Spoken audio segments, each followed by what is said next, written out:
Bobi Wine effect oba game changer. Bobi Wine yabaleetera obuzibu bw'amaanyi.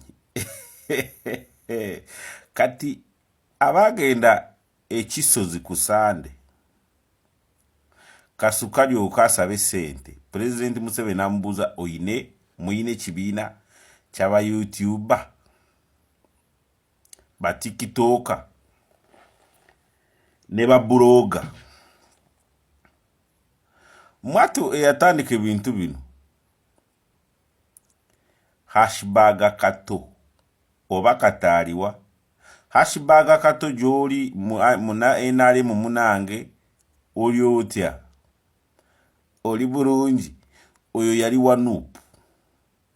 hashtag kato bebatandika ebya blog kubera ku Facebook TikTok yajirao ne babutikira. Kati President n'abawa billioni 5 ninga bwe nabagambye ku macha billioni 5 ziri mu kuba yuza Rama Wonders bubaye Rama Wonders akapa nekati Rama Wonders wali watamanyi ngovuma buli omu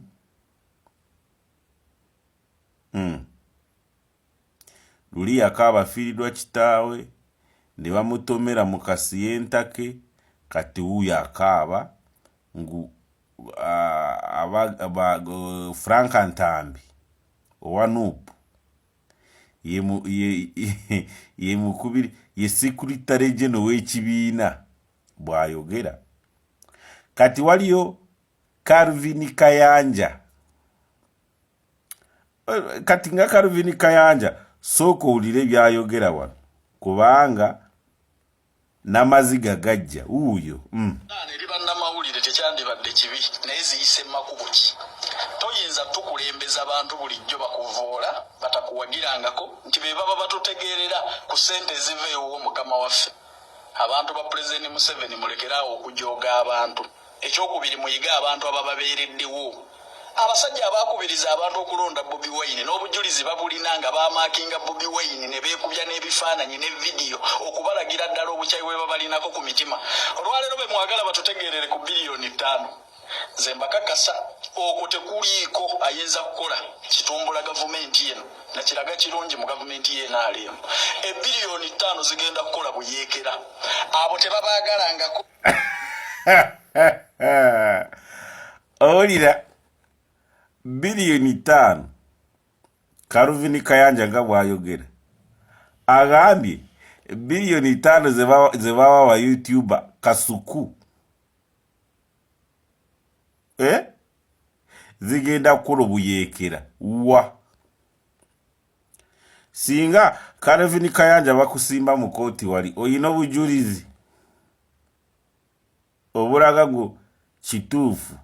billioni 5 zebawadde wa YouTuber zigenda kukola buyeekera. Kati otegeeza ngu obuyeekera bwe bakasuku basharomu bwe bagenda kukola abuvugirira President Yoweri Kaguta Museveni. Lwaki mumanyiro mukulembeze w'eggwanga General mweno mwe bivubuka mwe mumanyira President ogamba kyogamba President sente ze yagambye kuwaba YouTuber gwe Calvin Kayanja zigenda kukola buyeekera uwa kuyeekerani kyogamba President Yoweri Museveni avugirira abayeekera bamuyeekera.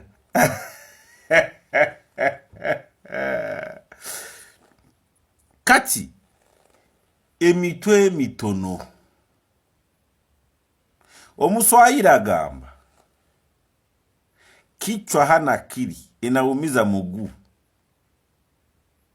Ndowooza laba Bobi Wine tabava ku lulimi kati bakasuku basharomu ba Zubeda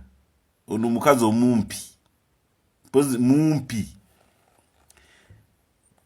Sikiseogedde bumpi nkujerega naye kyekikula kyo muli bayeekera uraba ebbara lya Bobi Wine omuntu bwe twabagamba Bobi Wine abaleetera obuzibu mutategere ne bwaba wali no bwaba taliyo timwakitegeera ndowooza mukiraba kati mukkiriza bye twabagamba kuva edda ne kampeyini zitanatandika kubanga tosobola kukkiriza Kasuku, Shalom, Zubeda ne banne basobola kukyuka ne bafuuka ba NRM. Ye awara oli mutuufu lwaki bajja kati ku ssente kubanga mu kampeyini twali we baalabikira si kyekyo kati Bobi Wine effect oba Bobi Wine game changer bweba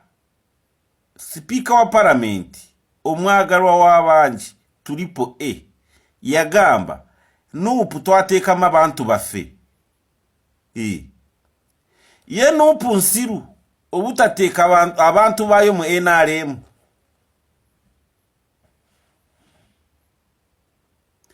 ask yourself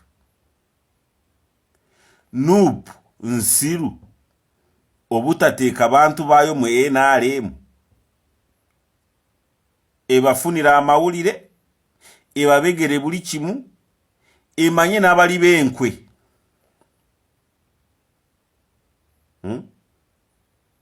for example olwaleero ndabye Engineer Kaweesi ono yara ayagala tiketi ya nupu enansana weye katooke ye mumanyi 1-on-1 Kaweesi simanyi na Engineer wawo namukolako vidiyo edda yegase ku NRM obo owadde nupu amaanyi nnyo gwe kwegata ku NRM kubanga kiba kikakasa ngu yakulaba dda obutakuwa kadi yayo ya nupu okitegedde olwaleero nga 3 yegase ku NRM nkulwa amabanja ye okusimba y'ebizimbe ne bakuwa obuwumbi akawumbi kamu nezigwamu ani gwe wali ogenda kugula kati otegeera Bobi Wine effect omanyi enaku zino buli lwogenda mu ddwaliro bwe bati bakugamba oyina fever bakugamba oyina oba mwana muto oba muntu mukuru oba ki bayagamba infection. Now you see kati otandise kulaba Bobi Wine infection kubanga now is a game changer to everything.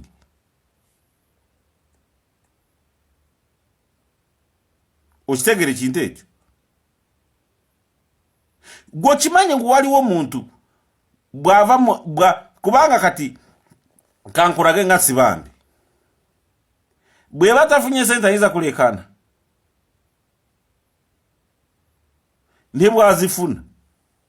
nokimanyi ngu abadde afuna sente nnyingi ali mu opposition ate ziva mu NRM naye kati ne bwe batazimu ayinza akakasa ate abantu ngu tibamuwadde sente kati nammwe President Yoweri Museveni mugezi nnyo abasoma mind ngu timuyina kyemuli ye abawe sente mwamusuubuza ki muli batunzi b'emwanyi mwawa peneti omwanyi natabasasula